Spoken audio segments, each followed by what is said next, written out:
너희가 피곤하여 낙심하지 않기 위하여 죄인들이 이같이 자기에게 거역한 일을 참으신 일을 생각하라. 너희가 죄와 싸우되 아직 피 흘리기까지는 대항하지 아니하고. 아멘. 바울이 우리가 인내하라 말씀하면서 지난 시간에는 우리의 속에 있는 것들, 내적인 부패, 죄, 속에 있는 욕심들, 무거운 것들 벗어버리고 죄도 벗어버리라 그랬습니다. 이것은 우리 안에서 제거해야 될 것들이죠. 믿음의 경주를 해나가기 위해서 그렇습니다. 그런데 그보다 더 큰 주제가 있습니다. 그건 뭐냐면 인내하려면 예수님을 보라는 겁니다.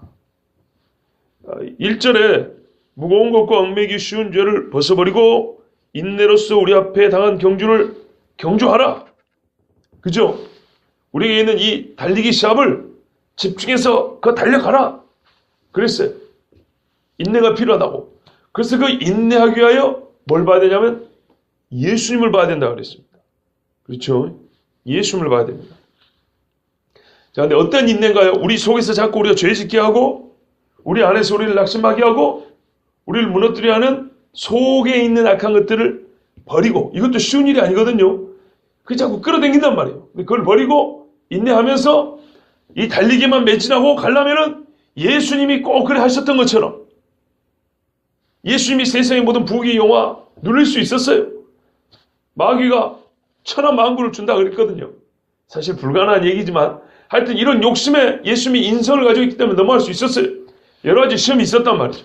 근데 예수님이 그 욕심과 인간적인 마음의 끌림을 따라가지 않았습니다. 예수님을 바라보라 그랬어요. 그럼 예수님은 인성의 속에서 나온 것들만 이기신 분이냐? 그것이 아니고 밖에서부터 들어오는 믿음의 파괴를 불러오는 여러 가지 환난, 핍박, 고난들이 있었단 말입니다. 그것들도 예수님은 이기시고 인내하셨어요. 그래서 내적인 면과 외적인 면 양자를 다 아울러서 우리에게 인내가 필요한데 그 모든 것이 다 예수님을 바라보면서 우리가 얻을 수 있다 이런 말입니다. 그래서 오늘은 두 번째는 뭐냐면 속의 것 예수님, 예수님에서 겉의 것 이야기합니다. 오늘 3절 4절은 밖에서 들어오는 우리의 믿음을 연약하게 하고 구약의 사람들처럼 믿음의 경주를 경주하지 못하게 하는 것들, 그걸 어떻게 우리가 싸워 이길 거냐? 이 이야기입니다. 자, 보십시오. 대주제는 인내하고 믿음의 경주, 인내, 예수님입니다. 이 예수님을 왜 봐야 되냐 하면 우리 인간 안에 내외적인 믿음을 무너뜨려 하는 요소들이 계속 끊임없이 우리를 공격해 오기 때문에 우리가 연약하게 무너질 수 있기 때문에 무너지지 않으려면 계속 예수님을 봐야 된다는 얘기입니다. 다른 말로 표현하면 계속 믿음으로 살아야 된다는 얘기입니다. 믿음으로 사는 것을 한번 쉬어버리면 내외적으로 속에서 불러 나오는 것들, 밖에서 들어온 것들이 이제는 너무 힘들어져 버려요. 그런데 정신없이 믿음으로 살면요. 그런데 이거 교회 일을 정신없이 하는 얘기 아니에요. 우리의 삶 자체가 매사에 믿음으로 생각하고 살면요. 이 내외적인 시험이 없는 것이 아닌데 있어도 있는 것이 아닌 것처럼 쉽게 넘어갈 수 있습니다. 그 자동차 바퀴가 크면은 요만한 요 턱은 아무것도 아니잖아요. 그죠? 근데 조그만 바퀴들은 여기서 탁 걸려 넘어집니다. 이 계단 못 올라옵니다. 그런데 저기 광산에 가면 우리가 보는 덤프트럭보다 수십 배 더 큰 트럭이 있습니다. 수십 배니까 이해가 안 되죠? 저 같은 사람 한 세 사람 서야 되는 그런 바퀴를 가진 그런 트럭이 있습니다. 엄청나게 큰 트럭이 있습니다. 뭐 500톤짜리 싣는 뭐 이런 것들, 몇백 톤을 싣는 이런 것들 말이에요.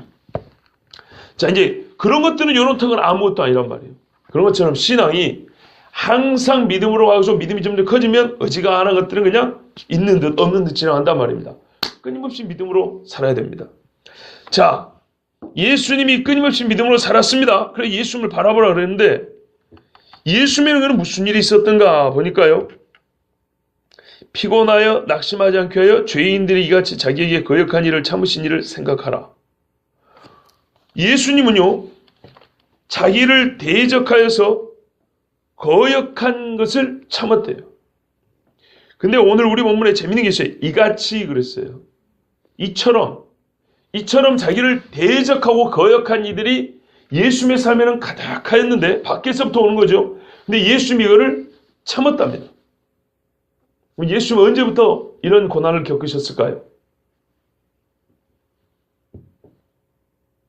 시편 88편 15절을 보면 내가 어릴 적부터, 본문의 말씀 그랬어요. 내가 어릴 적부터 고난을 당하여 죽게 되었습니다. 그랬어요. 죽을 정도로 고난을 당했다고 되어 있어요. 시편에 나를 가리켜 기록한 말씀에 되어 있죠. 예수님이 그랬어요. 우리가 잘 알다시피 헤롯이 예수님 태어나자마자 죽이려고 그랬어요. 그렇죠? 그 다음에 예수님이 어린 시절은 성경에 잘 기록되어 있지 않지만 우리에게 기록되지 않은 부분 중에 예수님이 참 어렵게 살았구나 하는 것을 짐작할 수 있는 대목이 있습니다. 그러면 애굽에서 살았다는 이야기입니다. 예수님이 그 부모님과 함께 애굽으로 피신하여 살았다는 겁니다. 재산이 그렇게 넉넉하지 않습니다. 황금과 유향과 몰약을 줬지만 이거 가지고 거기서 얼마나 버티고 살겠습니까? 오고 가고 경비만 해도 얼마요? 거기서 몇 년 동안 어떻게 살겠냐고요. 목수니까 여러분 단골도 없고 이제 막 털을 잡고 사는데 그게 쉽게 되겠습니까? 집을 얻어야죠. 가게를 차려야죠. 연장을 사야죠. 거래처를 터야죠. 이게 우리 쉬운 얘기가 아닙니다. 예수님이 어린 시절에 애굽에서 피신하여 살 때 참 고생을 많이 했습니다. 그리고 올라왔습니다. 또 하나의 문제입니다. 예수님은 동생들이 많습니다. 요셉과 마리아가 예수님 데리고 가가지고 한 10살쯤 먹어서 예수님 데리고 올라온 게 아닙니다. 계속 동생들이 태어나요. 성경에 기록된 동생들만 한 5명 나옵니다. 그랬으니 예수님 어릴 때부터 고난을 심했고요. 그 다음에 우리가 잘 알다시피 공생의 기간 동안에 마귀에게 시험을 당했죠. 가족들도 미친놈 취급했죠. 동네 사람들, 자기 고향 사람들이 무시하고 조롱했습니다. 어떤 사람들 성 밖으로 밀어서 죽여버리려고 그랬죠. 바리새인과 사두개인은 늘 쫓아다녔죠. 떡만 먹고 도망한 사람도 있었죠. 마음 상하에 이름 말할 수가 없었어요. 제자들은 배신했죠. 채찍질과 모욕에 침뱉음과 죄수와 죄수 사이에 다뤘다는 말이 무슨 말인지 아세요? 예수님이 죄수와 죄수 사이에, 이 사람이 영락없는 죄수, 가장 큰 죄수, 가장 요거도 먹어도 싸고 조롱당해도 싸다는 얘기입니다. 그냥 단순히 죄수 중에 섞인 게 아니고 오늘 못 박힌 3명의 죄수 중에 수괴란 얘기입니다. 예수님이 의인으로서 죄 없이 죽으셨는데 죄인 중에 죄인으로 취급을 받았습니다. 대제사장 로마 군병 이방인들에까지 손을 빌려 못 박아 죽였으니 그랬어요. 너희가 이방인의 손을 빌려 못 박아 죽였습니다. 엊그제 말씀드린 대로 예수님을 죽였던 로마 군인들은 오리지널 유럽 사람들이 아니고 아랍 사람 내지는 중동 태생 사람들입니다. 예수님 체험할 당시에 이미 그 지역은 아랍에서 모집한 군인들로 치안을 유지하고 전쟁을 수행했기 때문에 예수님은 정말로 뭐랄까요? 옛적부터 이스라엘과 대적이었던 사람들의 손에서 죽임당한 겁니다. 여기서 본문과는 좀 거리가 멀지만 우리가 하나 꼭 기억해야 될 게 있습니다. 나중에 우리가 다시 만날 예수님, 부활한 그 육체를 갖고 계신 예수님, 우리식으로 말하면 어느 혈통을 갖고 계실까요? 인종을 따지고 싶은 마음 별로 없습니다. 민족도 별로 구원에는 의미가 없습니다. 그러나 우리가 엄연한 사실을 무시하면 안 됩니다. 예수님은 어느 민족일까요? 유대인입니다. 신령한 몸으로 변화되지만 우리는 연속성상에 있습니다. 우리가 지금 현재적으로 연속성상에 있다고요. 우리가 나중에 부활한다고 해서 백인처럼 얼굴이 하얘지는 게 아니에요. 백인이 부활한다고 해서 피가 검해지는 게 아니에요. 그건 하나님이 이 땅에 주신 겁니다. 그 자체로 부활합니다. 신령한 몸으로 변화되지만은 그 신령한 몸이 우리가 누군지 전혀 알아볼 수 없는 완전 딴 사람이란 얘기가 아닙니다. 목자 교육 시간 했는데 그럼 들으셨으면 알 겁니다. 예수님은요 분명히 기억해야 됩니다. 아브라함의 후손으로 다윗의 자손으로 말하자면 유대인입니다. 이 땅에 육체를 입은 하나님은 유대인입니다. 그 유대인의 모습 그대로 부활합니다. 꼭 기억하셔야 됩니다. 자, 이 예수님이 이방 사람들까지 못이 박혀가지고 그리 죽음을 당했어요. 이분을 어떻게 하라는 얘기입니까? 그렇게 거역하고 하나님인 그분을 모욕하고 채찍에 때리고 했던 그분을 예수님이 어쨌다고요? 참았다고요. 만약 예수님이 참지 않았으면 우리는 구원을 못 받습니다. 우리의 구원을 위하여 참은 겁니다. 하나님의 말씀에 응하기 위하여, 말씀에 응함을 위하여 참았습니다. 하나님의 영광을 위하여 참았습니다. 이 세상에 참는 이유가 많아요. 자존심 때문에 참고, 또 뭐랄까요? 직장에서 잘리지 않기 위해 참고, 대학교 와야 되니까 선생님 앞에 참고. 근데 요즘 애들은 문제예요. 옛날에는 맞고도 참았는데 요즘 애들은 그러지 않으니까 진짜 문제인데, 하여튼 세상에는 여러 가지 이유로 참습니다. 그런데 우리가 예수님의 참음은 뭔가요? 자기 자신의 유익을 위한 게 아닙니다. 자기를 영화롭게 한 인간들을 위한 것도 아닙니다. 완전히 죄인들을 위해서 참은 겁니다. 죄인들을 위해서 죄인이 자기에게 한 이 모든 못된 짓 죄를 참으신 겁니다. 이분을 어떻게 하라고요? 생각하라 그랬어요. 그냥 잠시 영화들 그 있잖아요. 예수님 십자가에 못 박힌 영화들 보면서 감사의 생각하는 게 아니에요. 그것도 필요하죠.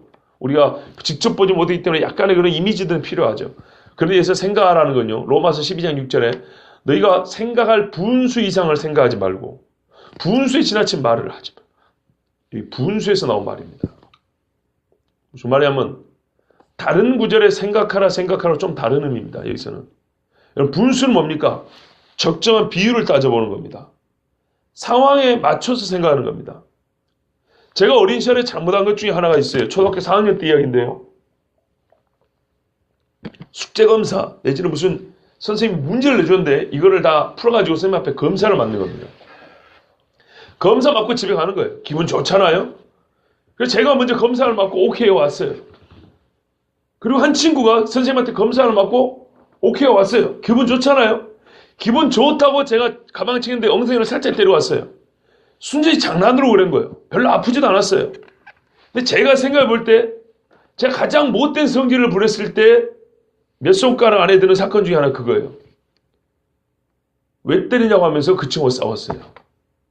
사실 이건 싸울 만한 이유가 전혀 안 되는 겁니다. 그냥 기분 좋다고 살짝 때리고 간 거예요. 그 나도 이러면 되는 거예요. 그런데 새끼 왜 때려 그러면서 싸웠어요. 아주 잘못된 거죠. 저는 참 잘못되다고 생각합니다. 분수에 지나친 행동입니다. 분수라는 건 꼭 우리가 뭐 서로 그 사회적 계급이나 재력이 많고 적음을 얘기하는 거 아닙니다.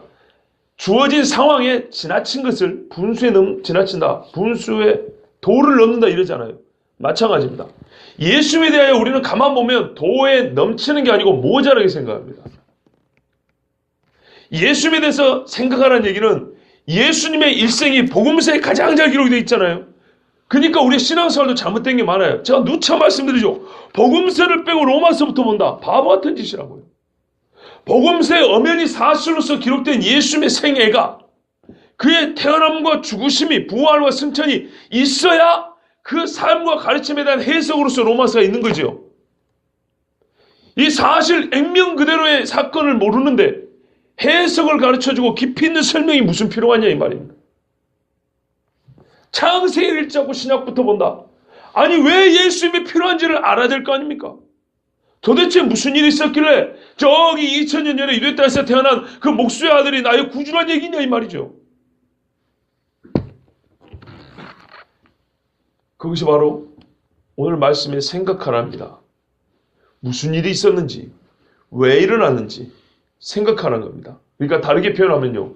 도대체 우리 인간이 지은 죄가 얼마나 무지막지하길래 예수님이 자기에게 어울리지 않는 분수로 말하면 분모와 분자와 이 선 밑에 것과 위에 것이 어울리지 않도록 의로운 자가 어떻게 이렇게 과하게 사람들 앞에 모욕을 당하고 고난을 당했냐 이 말입니다.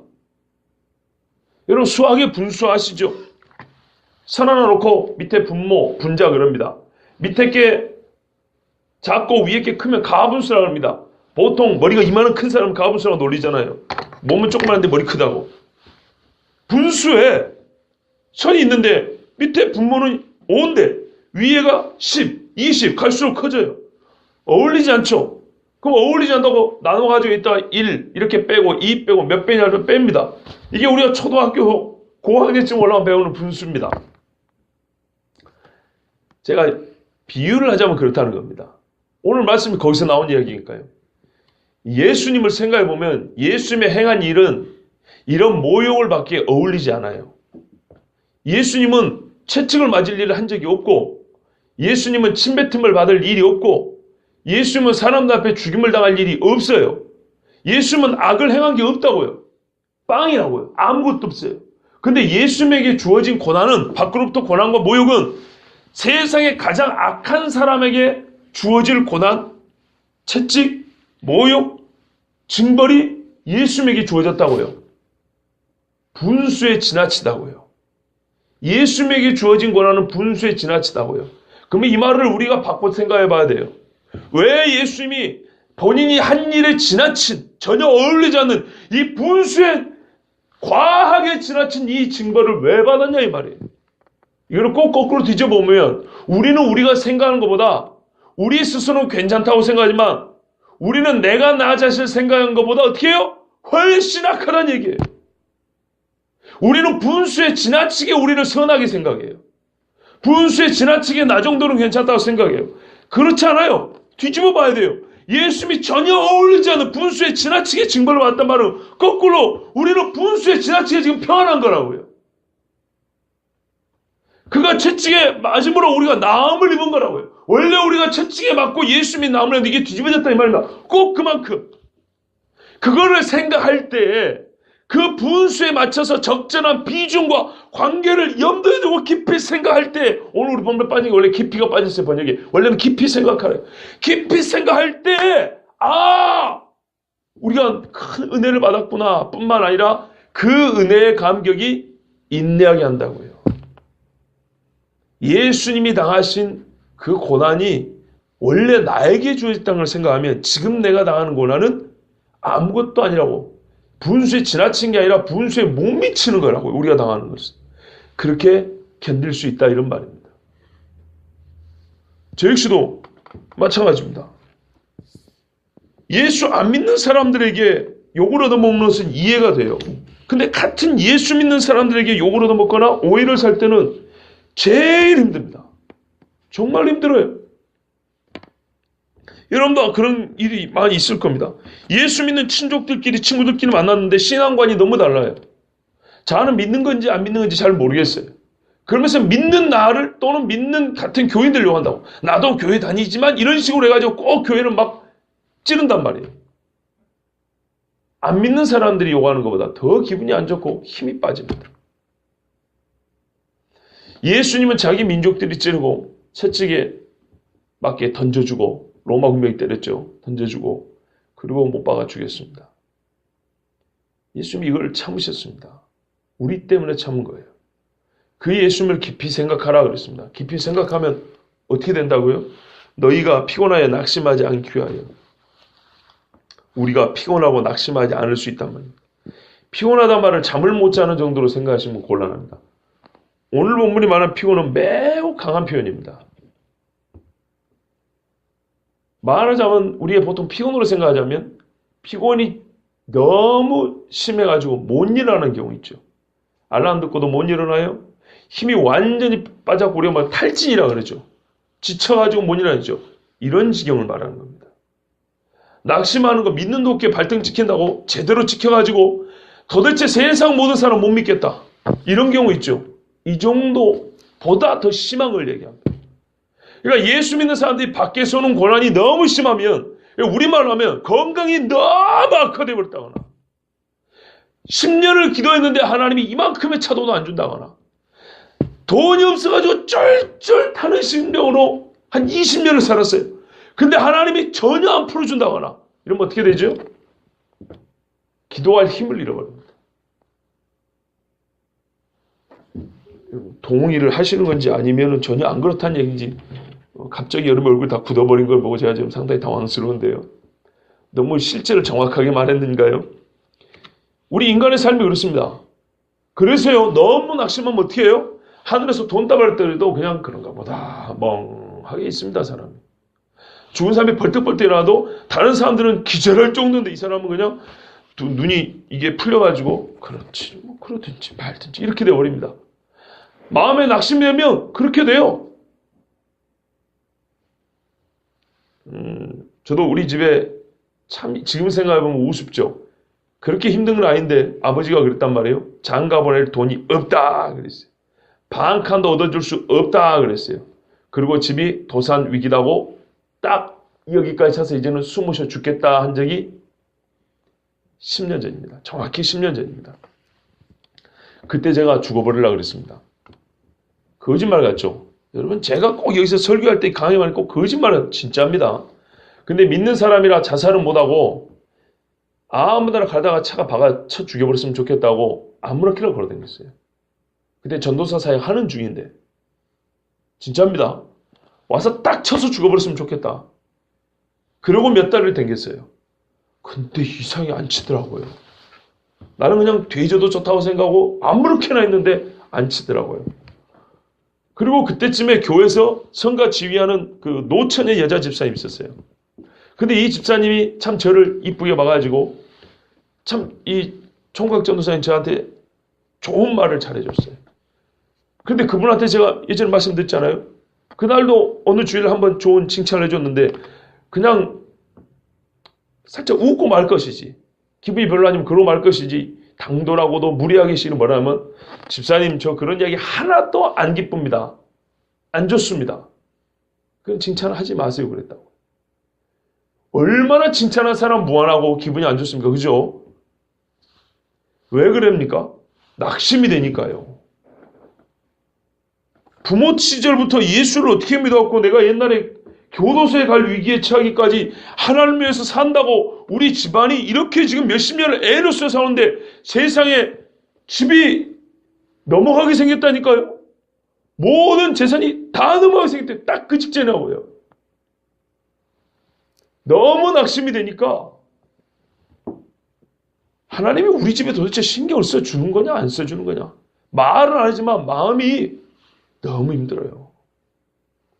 뭐 여러분 다 아시지만 저희 아버지는 10살 때부터 위장병을 달고 살았기 때문에 제 눈앞에서 이렇게 죽어갔던 적도 있고 6살 때 이미 그런 적도 있고 정말로 남의 이야기가 쉽게 듣지 마세요. 아마 우리 중에도 가정이 다 그런 일이 있었을 겁니다. 이런 일들을 볼 때는 하나님이 조금 신경을 좀 써줬으면 원망은 아니지만 낙심이 된 건 사실이에요. 그래서 이 믿음이 좋은 것 같아도 이러다 그냥 확 죽어버렸으면 좋겠다. 이런 생각이 들었으니까요. 그때는 뭐 앞에 무슨 기가 막힌 일이 일어나도 그냥 그러든지 말든지 그런 겁니다. 근데 오늘 본문이 말하는 건 이 정도 얘기를 하는 게 아니고 훨씬 더 심각한 얘기예요. 예수 믿는 사람이 진짜 내 앞에서 목이 툭툭 쩔어 나가는데 하나님이 전혀 신경을 안 써줘요. 죽든지 말든지 내버려둔 것 같아요. 교회들이 불타고 임신한 애의 배에 칼을 대고 갈라버리고 조그만 애들을 목을 잡고 목을 쳐 죽여버리는데 세상에 어머니가 보는 앞에서 애를 죽여버리고 애가 보는 앞에서 엄마를 난도질을 해버린데도 불구하고 하나님이 눈 하나 깜짝 안 하는 것 같아요. 이럴 때 어떻게 합니까? 우리의 마음은 기진하여 일어나지를 못합니다. 도대체 교회를 다시 갈 생각을 못합니다. 이 정도 이야기를 하는 겁니다. 피곤하여 낙심하지 않게 해요. 그럼 왜 이런 표현을 쓸까요? 예수 믿는 사람의 삶에 이런 일이 있다고 말입니다. 이상한 일이 아니고 당연하게 있다고 말입니다. 예수님이 당연하지 않은 고난을 당하셨는데 우리 인간이 인간 세상에 살면서 예수를 믿는다는 것은 이런 고난이 당연하다는 겁니다. 그래서 가만히 있으면 어떻게 돼요? 반드시 피곤하고 낙심하게 됩니다. 믿음의 경주를 계속 가지고 멈추는 순간 피곤하여 더 낙심됩니다. 달리니까 피곤하죠. 쉬면 더 피곤해집니다. 더 낙심이 됩니다. 실제입니다. 교회 한 달만 안 나오면 더 피곤해집니다. 더 낙심이 됩니다. 그래서 예수님을 분수에 맞게 생각하라는 겁니다. 예수님이 어떤 분인데 그가 어떤 고난을 왜 당했냐를 한번 적절하게 분별해서 생각해보면 너무 안 어울린다는 거예요. 우리가 예수 믿고 살면서 이 당하는 고난이 안 어울린다고 생각하지 말라고요. 예수님은 지나치게 안 어울리는 고난을 당하셨다는 거예요. 우리 때문에. 우리는 그 정도로 안 어울리는 고난을 당하는 게 아니에요. 이 정도로 우리에게 충분히 주어질 수 있는 고난들이. 그러면서 바울이 4절에 이렇게 말합니다. 너희가 죄와 싸우되 아직 피 흘리기까지는 대항하지 아니하고. 그런데요, 힘들다 해도 우리가 피 흘리기까지 아직 싸운 건 아닌데요. 예수님은 피를 흘리고 죽으셨는데 아직 그 정도 아니란 말입니다. 그러므로 예수님을 바라보고 생각할 때 우리는 충분히 인내할 수 있습니다.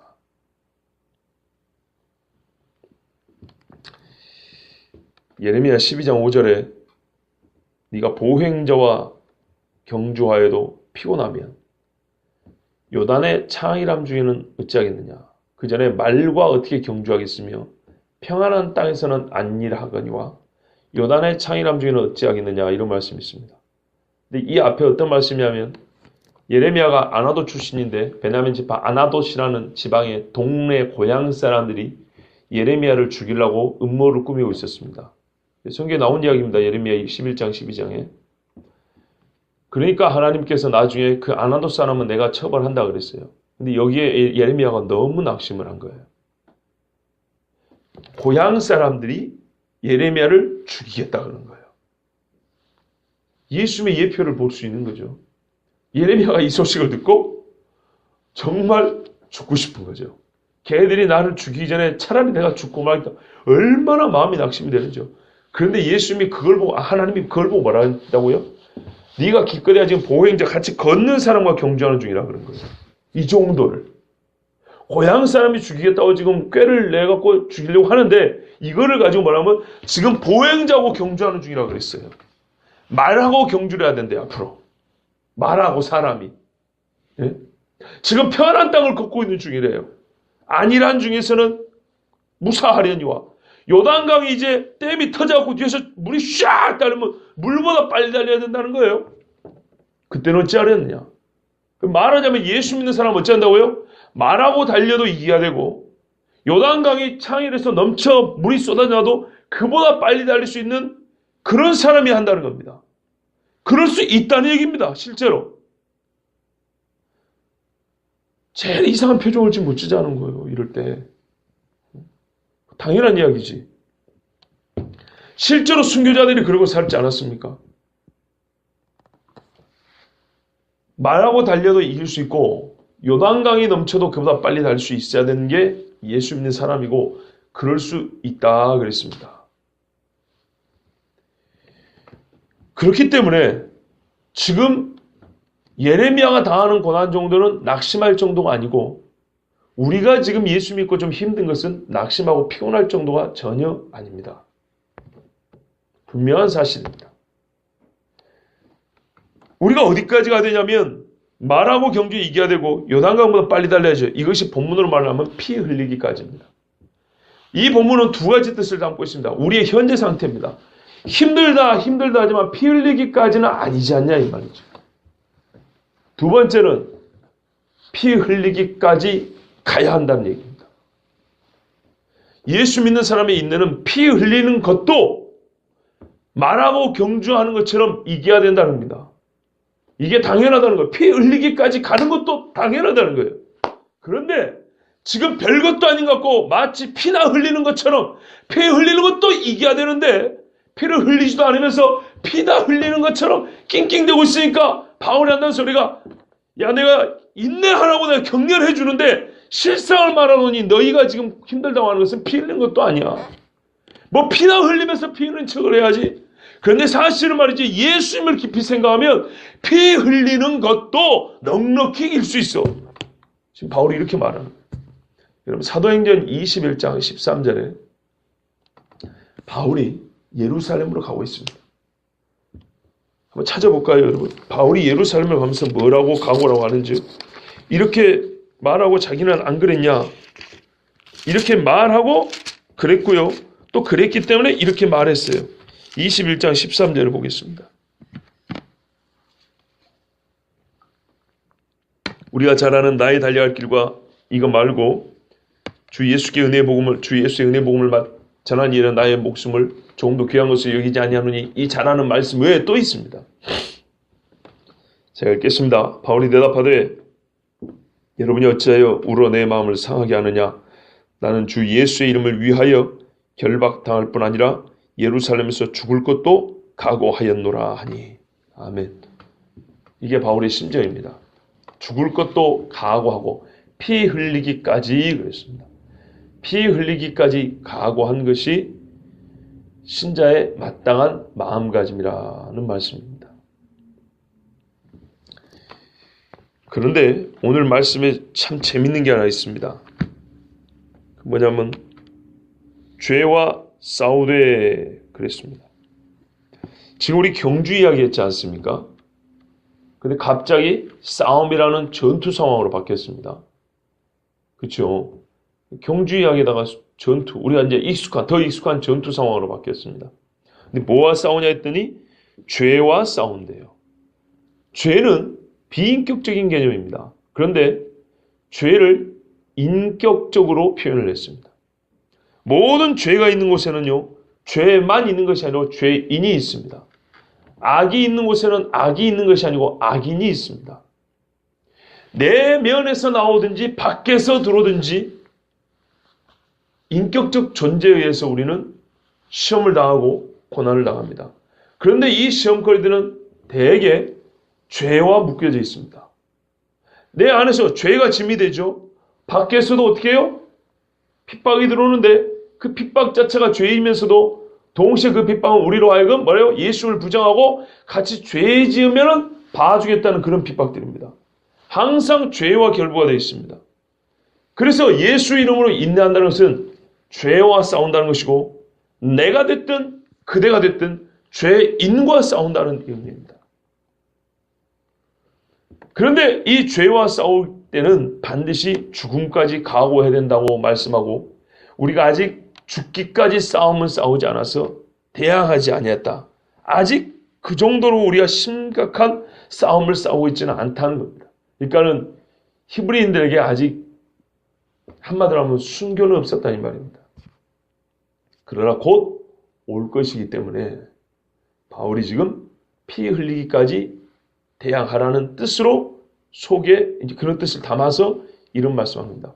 본래는 예수님처럼 피 흘려야 되는데 아직 그 정도는 아니니까 우리식으로 말하면 엄살 부리지 말고 인내하라는 거예요. 예수님을 깊이 생각하면 밖에서 오는 시험과 고난도 인내할 수 있다. 이런 말씀입니다. 여러분, 경주를 포기하게 만드는 나의 연약함이 있고요. 이것은 나 자신의 죄로 말미암는 경우가 있고 또 전투를 회피하는 경우는 잠시 생명을 부지하고자 하는 것이지만 결코 전투에서 회피하고는 승리를 못하고 패하게 되고 패하면 나를 이긴 자의 종이 됩니다. 근데 죄가 나를 지배하면 사망이 주인 노릇하죠. 사람은 종 노릇하게 되고요. 그렇기 때문에 경주에서 진다는 것은 전투에서 진다는 말하고 똑같은 얘기고 경주에서 이겨서 영광을 얻는다는 말은 전투에서 이겨서 생명을 얻는다는 말하고 같은 말입니다. 모양이 좀 다르게 표현이 되어 있지만은 실상은 같은 뜻입니다. 경주도 인내하는 것이고요. 끝까지 달리는 것이고요. 전투도 이길 때까지 싸우는 겁니다. 경주도 사력을 다해 달리는 거고요. 전투도 진짜로 사력을 다해 싸워야 합니다. 그런데 하다 보면 한 놈 죽이면 또 오고 한 놈 죽이면 또 오고 달리기도 끝난 줄 알았더니 가까이 왔는데 꼬린지면 계속 멀리 있어요. 그러면 사람이 지치고 낙심하고 속에서 딴 생각이 나오고 밖에서 조롱하고 돌 던지고 물 한 잔 주면 좋겠는데 돌을 던진단 말이에요. 이러면 그 시간이 또 계속되면 사람은 피곤하여 낙심하게 됩니다. 그때 생각해 보라는 겁니다. 왜 나에게 이렇게 어울리지 않는 고난들이 있을까?